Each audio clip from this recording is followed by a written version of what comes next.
Yes, yes, y'all. You are now listening to the sound of the shofar blowing. The shofar is a ram's horn that is blown to inspire the people to do their thing. And the shofar is also blown to coronate a king or a queen. And today the shofar is being blown to call us to have more happiness and bliss in our life, to allow that to happen. This is Faux Show Holistic Health on Blog Talk Radio, and I'm your host, Shophar, from Faux Show Energy Work. And today my esteemed guest is Jay Honors English. He's a spiritual coach, meditation instructor, and then also an energy healer. And so I've been following the brother on Instagram for a little bit here and just been seeing him up to some really dope things and really helping the family and people out there out. And so I definitely wanted to reach out to him and get him on the show. So let's go ahead and bring the brother on. Honors. Brother Honors, are you out there? Peace. How you doing, brother? Yes. Thank you for the introduction, and greetings to everybody listening. Peace, man. Peace, bro. Hey, man, definitely an honor. No pun intended. Definitely an honor to have you on the show, bro. Word. Had to word. do at least one corny joke out there. Had to get it out there. But yeah, man, thank you for coming on. Word. Thank you for having me. And I've definitely been following you on Instagram as well and seeing the good stuff that you're doing. So I'm glad to be here. Glad to share the experience of people that are making things happen. Very cool, man. That's what it's all about. I feel like as an industry, you know, the energy work, and I remember one time watching on C-SPAN, it was a thing about commercial drones, and they had a whole panel of people that were doing drones, and they were sharing the software and everything and building that industry up. So I feel like with the energy healing, those of us that are already doing, we're kind of early to the party. Let's go ahead and jump into it, man, because we only have a half an hour. What exactly is orgasmic living? So orgasmic living is sort of a concept that I came up with because I studied sacred sexuality for a while, and I kind of saw a hole in how people were doing things. So a lot of people were focused on sexual exploration, or people were focused on just like giving people interesting experiences, but I wanted to basically give people an opportunity to have a frequency that they could hold on to as a way of life. And I had that experience by going into doing certain purification rituals and meditations and energy work and that sort of stuff. So I was able to kind of reach this space where you can kind of experience life in an orgasmic way, but it's not dependent on any external cause, right? And to me, that's a type of sort of liberation.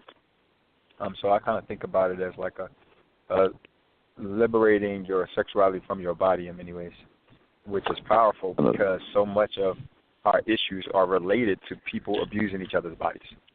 Objectification, you know, whether it be molestation or whether it be, you know, people pressuring people into doing things or manipulating them via their body. If you could get access to that experience, or even an experience that may even be more expansive than that, without needing to necessarily use people's private parts, then that itself is a type of liberation that I wanted to offer to people and bring to people. And definitely, you know, using energy has a different way of allowing people to experience orgasm that can be really different. I mean, people can go into orgasm states for, you know, 10 minutes, 20 minutes, 30 minutes, and in a physical way, you don't really have that experience, you know, and also you can do that in long distances, you know what I'm saying? So people can have orgasmic connections while they're in different countries or different cities.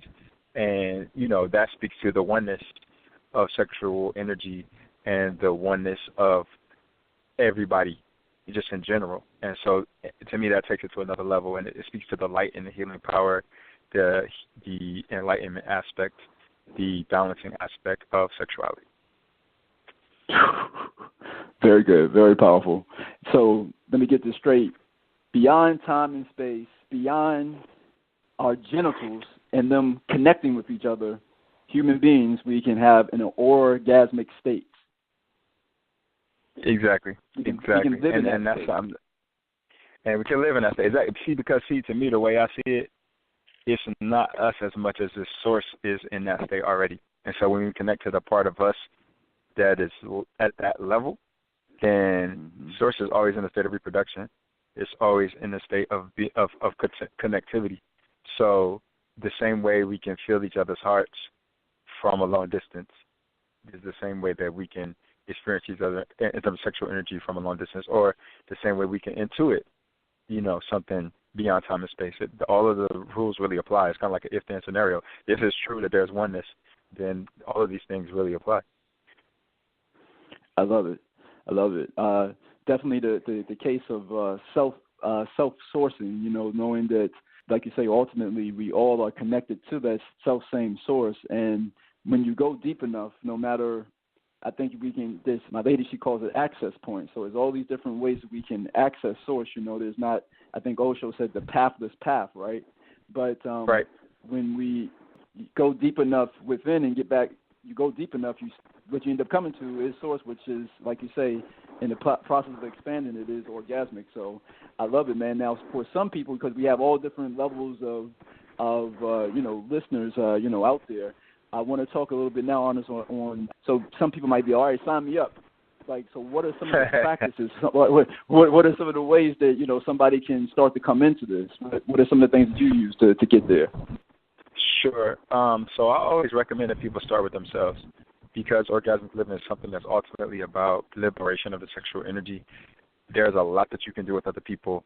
There's a lot that you can do, that's, really mystical and out there. But I recommend people start with themselves, and they start with meditations that involve using your sexual energy, self-study that involves clearing, like programming that will block you from the experience of sexuality or orgasmic experience, as well as changing the way people self-pleasure even, so that they self-pleasure in such a way that it's a laboratory for you to actually experience yourself orgasmically, rather than just like a stress relief or something that you're doing a dark or shame of and that sort of thing. So I really start kind of like how yoga is a process that's very mystical, but it starts by using your body. And then it goes to these more subtle layers of like breath and then consciousness.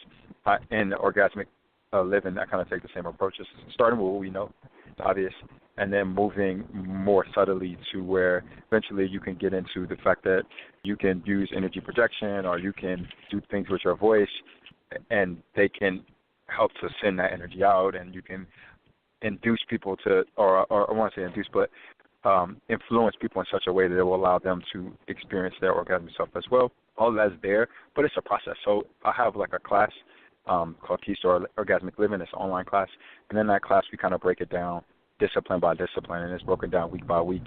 And one of the important things that we get into is called dearmoring, which is something that people can do for their whole body, but particularly important for the genital area.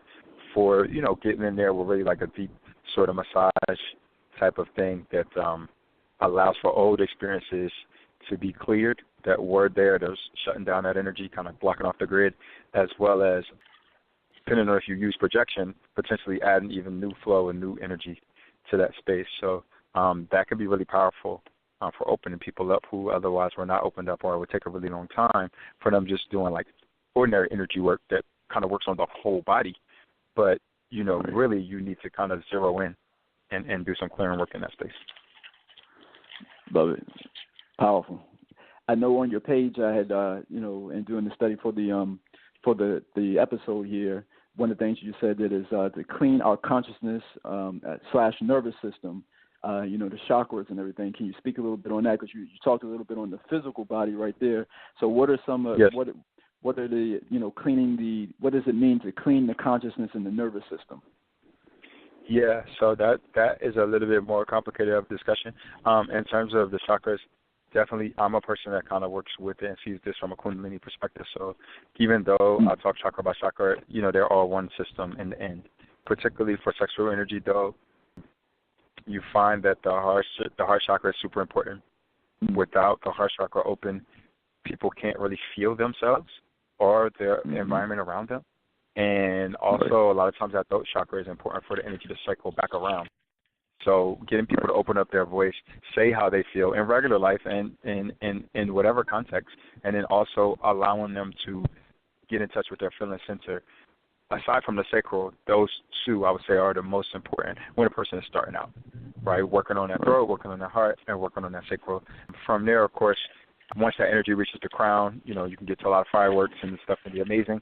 But early on, it's kind of tough for a person to jump straight to that unless they have somebody with them that, can guide them in that direction. So those are the 3 chakras I would say to focus on. And in general, in our society pushes us into the masculine. So whether they're men or women, mostly we're more on the fire side of things, more on the control side of things, and we have to balance that out. So a lot of the sexual and sensual energy, both for men and women, has to do with tapping into your feminine, because the feminine energy is more internal and it's more expansive. When you tap into that, the thing that happens is it's no longer that you're like trying to get to an orgasmic experience. Is more so that you're falling into and dissolving into the blissfulness and the orgasmicness that's already there. And that is what allows you to kind of like fall into an ocean rather than trying to climb the mountain. So it's kind of a different approach. Like the salmon honors, the salmon going against the when they spawning, they go up against the current, flipping and stuff, trying to go up against the current, and then got grizzly bears and stuff trying to eat them and shit. Or you could just go the other way and flow with it, and like you said, go into the ocean. Much easier. Exactly. And then from there, you'll find in the ocean there's stuff that wasn't even in that current. While you were fighting so hard to get up the current, and that's one of the things that's difficult a lot of times for people to understand is that we take our masculine approach to a lot of things, and the masculine has done amazing things to like build and technology, and definitely that energy should be credited with what it's done, but it's also done a lot of dark things. And in the end of the day, regardless of the light and the dark, it's limited in its ability to give us a whole experience. So a lot of what men do is because they're disconnected from their feminine, then they go to women and they try to essentially control women to get access to their feminine. And this is how we get a lot of the, controlling, possessive man that wants to kind of get with a woman but wants to kind of sort of strangle her and make it so that you're just only mine. And orgasmic living is the opposite of that. It's more so like allow everybody to be liberated. Not that people can't like have contracts or relationships, but it's not that you possess them, not that you own them, because everybody has their own ability to experience and enjoy life, and you should want that for everybody naturally. That's a loving way.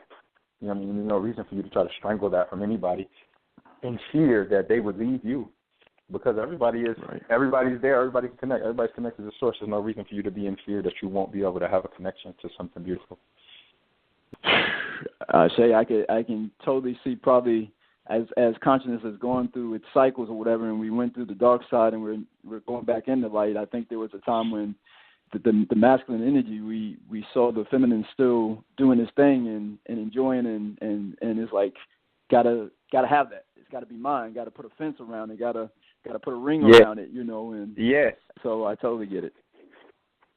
Exactly. And there's a lot of that residue still in the way that we kind of inherit our ideas or a template for how relationships should be, and that's just based on people who I think didn't have a lot of inner technology.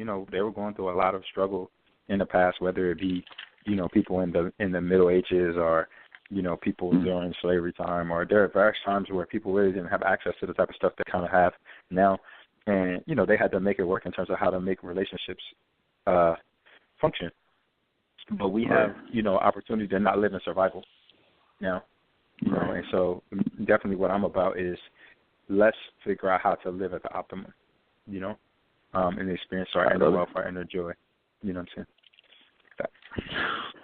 saying? I love it. I saw that you had said, changing our life axis from joy to pain, from joy to pain to happiness and peace. So I remember reading Ra'u Nefer Amin in the Meduna Tiro Medu Netter, however you say it, and he said that most of us go from joy to pain, and he's like happiness is learning to go from joy to peace. Can you speak a little bit on that, because I believe that's part of what this whole orgasmic living thing is to change, like you said, to change that axis. So can you speak a little bit on that? Yeah, that statement that I made was definitely influenced by Ra'u Nefer Amin. And what I'm trying to say with that, because that's one of the things that, it's really about stability. It's a stability question. In other words, people have peaks of experience, but then they go back to their everyday life. And that's not what we're seeking. Orgasmic living is not about seeking a high. That's not the point. It's easy to get highs, actually. It's much more about changing the low so that the low becomes what once was your high. And so that it's stabilizing at a high is the question. And once you can stabilize at a high, then you can say it's orgasmic living. It's not this thing that you're like trying to have this experience. You're like, oh my God, I had this mind blowing. Or that's just, that's the stuff that comes along the way. But it's more like your foundation has to be peace. And if that foundation of peace is there, then the other things can't build on top of it. But because the peace is there, we know energy comes and goes. So you can't be in a climactic state all the time. And when you're not in that state, you're good because you're at peace and your body needs to rest and your nervous system needs to rest anyway. So that's also blissful, right? So there's no, flip side of pain. Like when you're in a bliss state, really there's no pain in your body. But even if you come partially out of the bliss state and there is pain in your body, it's almost like, a cloud in the midst of space. It's like, oh, this little pain. But even still, space is joyful. The space is blissful. So it's small in comparison to your whole being that's there. So it's almost like, even in like a sun shower or something, like I see the light shines through even when we have challenges in life or even if we have unfortunate circumstances. So it's always peace and pleasure that we fluctuate. If you're doing it properly, you won't really go into the suffering aspect, which is the complaining about pain and drawing it out by the mind and, making yourself suffer and having this negative self-talk and, problematic stories that we tell ourselves that create the, that create and reinforce the pain body and create and reinforce a negative manifestation. Makes sense, bro. Makes a lot of sense. I like to say that peace is pleasure that is still. Pleasure is peace in motion. So it's they're playing off of each other, but it's like that parasympathetic and sympathetic thing, and rather than, like you say, going into a place of pain, man, it's like bring ourselves back to a peace. So when when life is good, enjoy it. You know what I'm saying? Soak it up. That's the joy. And then when it's full, it's balls to the wall. Enjoy that. Right. But when life has challenges, because it will, be able to be in a state of peace. And that's and we will find that our health, our relationships, our ability to manifest, all of that will be less impacted by when we allow ourselves to go back to that pain or anger, frustration, all those different, quote unquote negative emotions.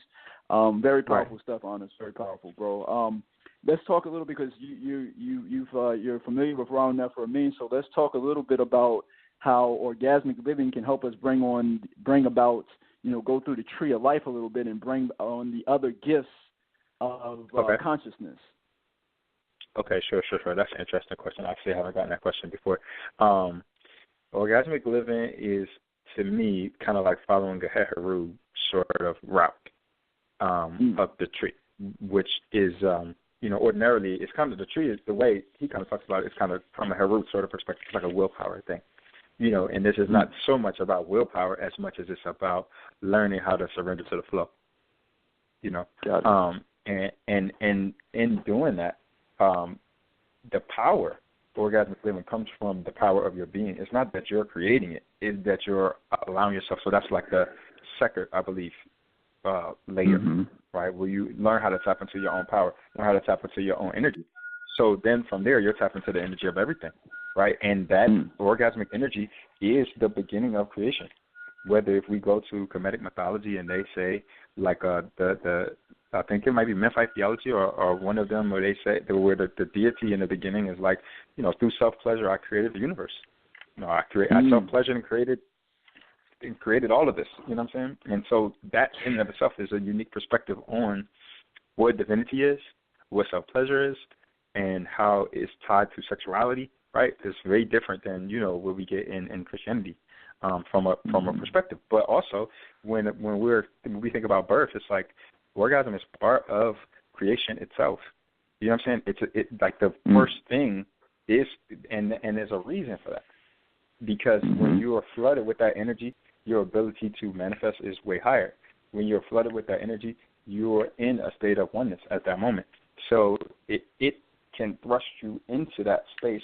And it's almost like nature's way of giving you a glimpse of what the enlightenment state is, but just periodically. It's like a brief shot of it, you know, and then you come on back down unless you actually know the technology to maintain up there, you know. And so by giving people opportunity to build upwards through that path, to me, it's sort of like a way of sexual self-realization is the way I think about it, where you realize yourself through the path of understanding and dissolving the duality that is sexuality.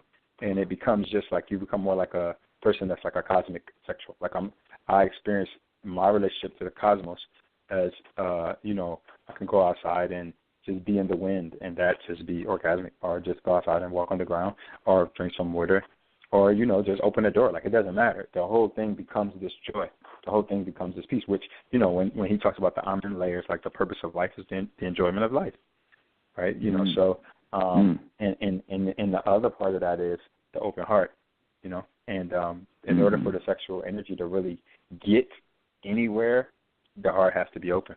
So that my faculty has to be online. Your heart has to be light to a certain extent. Otherwise, the energy really won't circulate. Right. So those are a couple ways that I think it ties in.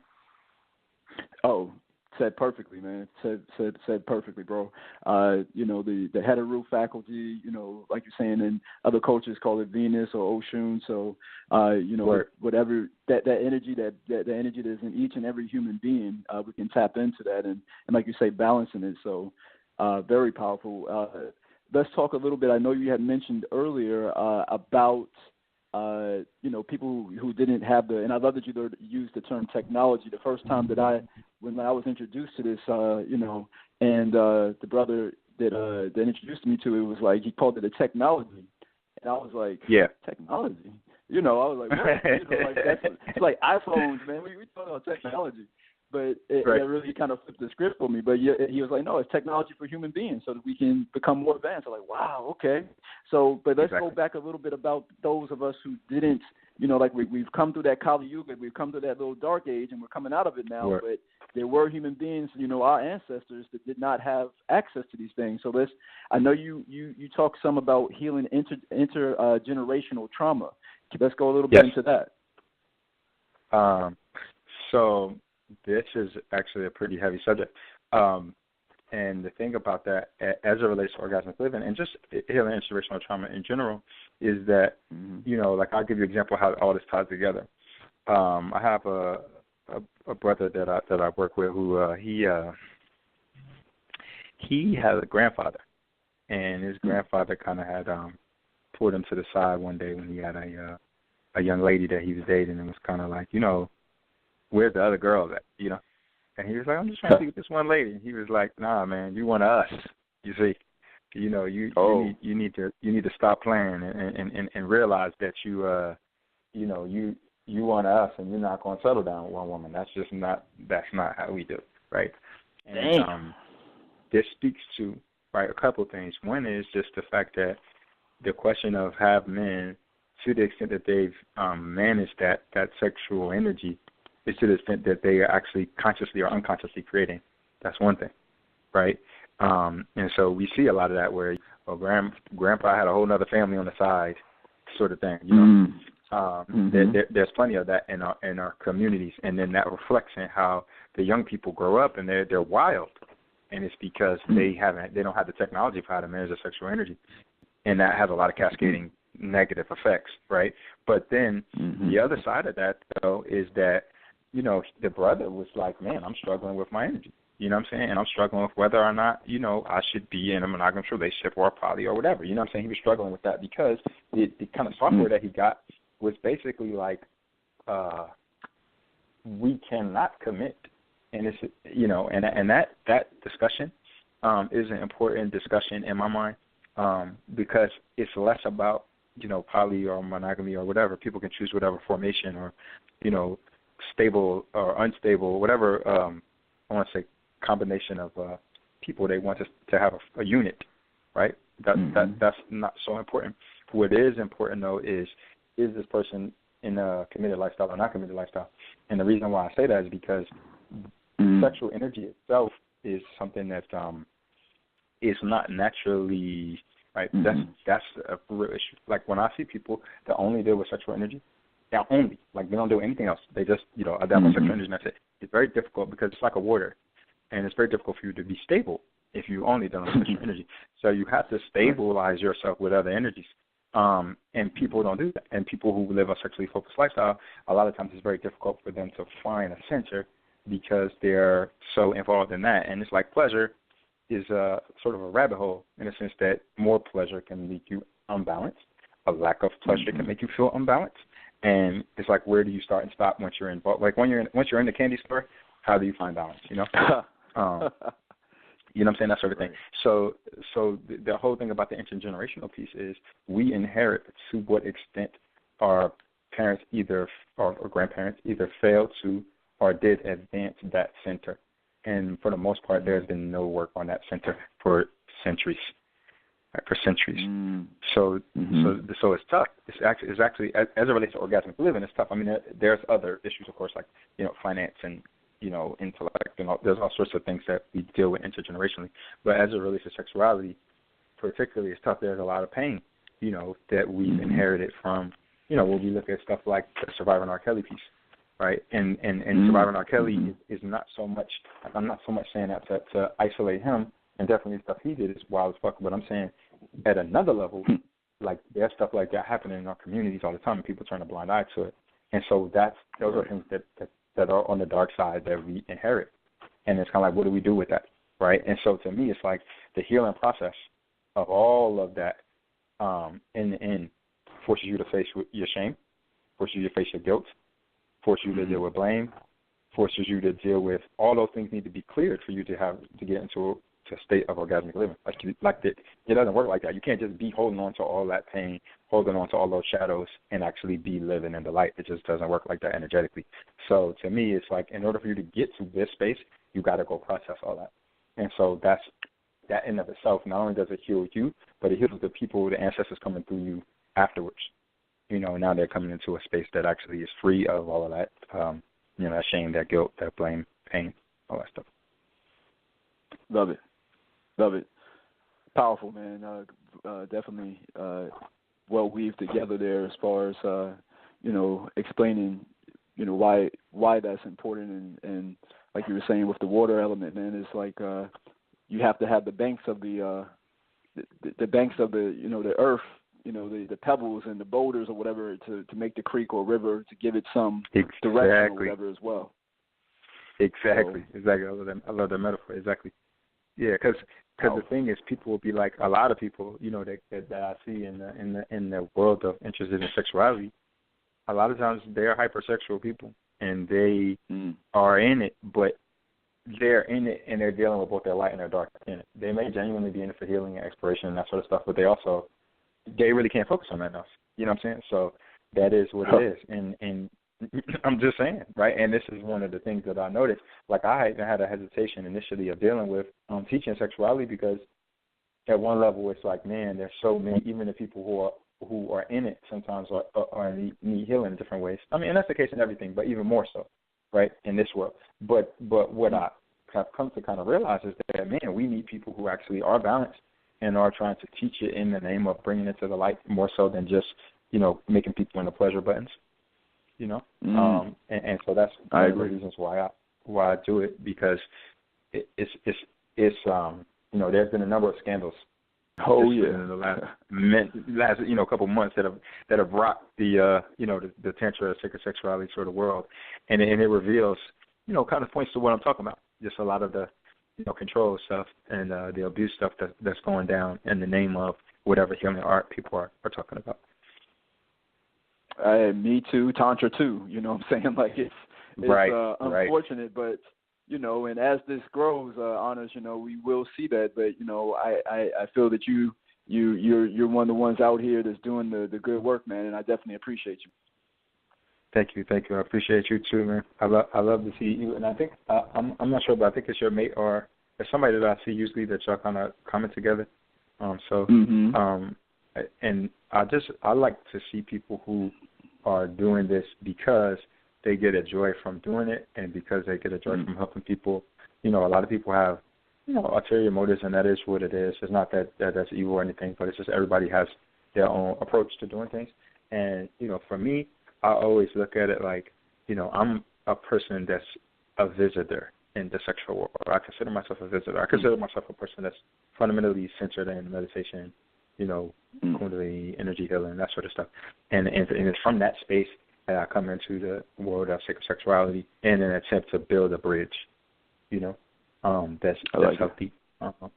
So that's my intention, So, there are some people who, they may come to a space that I'm in and think like, oh, this is about to be an orgy, and it's like it's absolutely not about to be,